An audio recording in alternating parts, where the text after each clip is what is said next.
All right, so tonight's A's game was probably one of the craziest games they played all year, considering what happened. And I just want to say the Angels, I don't know what it is about them, just the typical Angels always have like the worst luck in their games. And I think this is evident in this one by the fact that the Angels had 7 solo home runs, which tied a major league record. And Shohei Ohtani had 2 home runs. And yet the Angels still lost 8-7. All of their runs came off solo home runs. And, yet still they could not capitalize and win this game. I just think that is ridiculous. They scored in all but 2 innings. Like, that is just incredible. But the A's prevailed. The A's had a very good 6-run third inning. Almost everyone in the A's lineup really got a hit, aside from 4, I guess.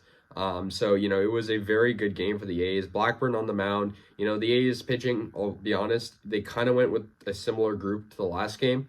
Didn't do very well tonight. I'll be honest. The A's pitching wasn't great tonight, but it didn't really matter. Shohei Ohtani, like I said, 2 home runs. Let's get into kind of the recap of the scoring here. The A's allowed that first run. It was Ohtani's 23rd homer of the year. Solo shot to left field. 1-0 Angels.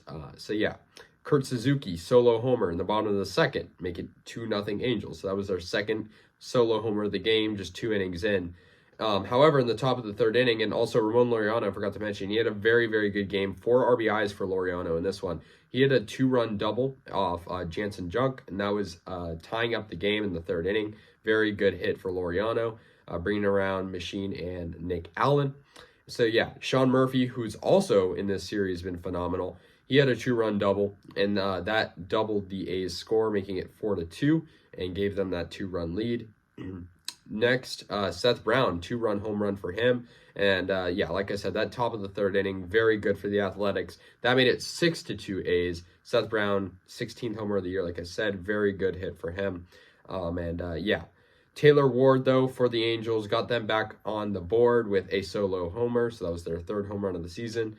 And Laureano, though, got a 2-run homer, his 12th of the year.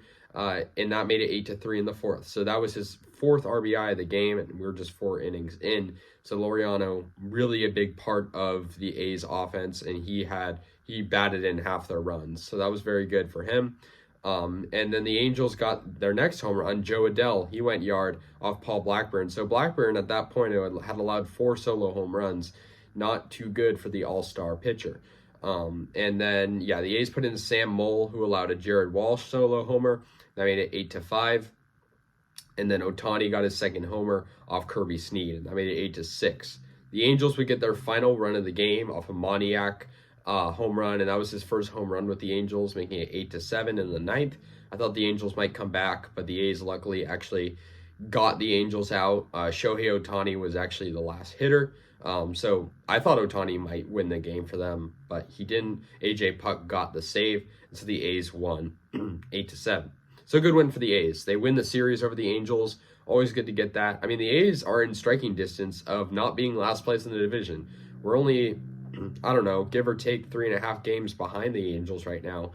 And so, the A's next will play the Giants in the Battle of the Bay series. The Giants are coming off a sweep to the Dodgers, and so the A's have a chance to move up. Hopefully the A's can, do something here. And so, anyways, guys, the A's defeat the Angels despite the Angels' 7 home runs. Isn't that crazy? I mean, can't believe it. But the A's win 8-7. And good win. So let me know your guys' thoughts. I'll see you guys later. And go A's.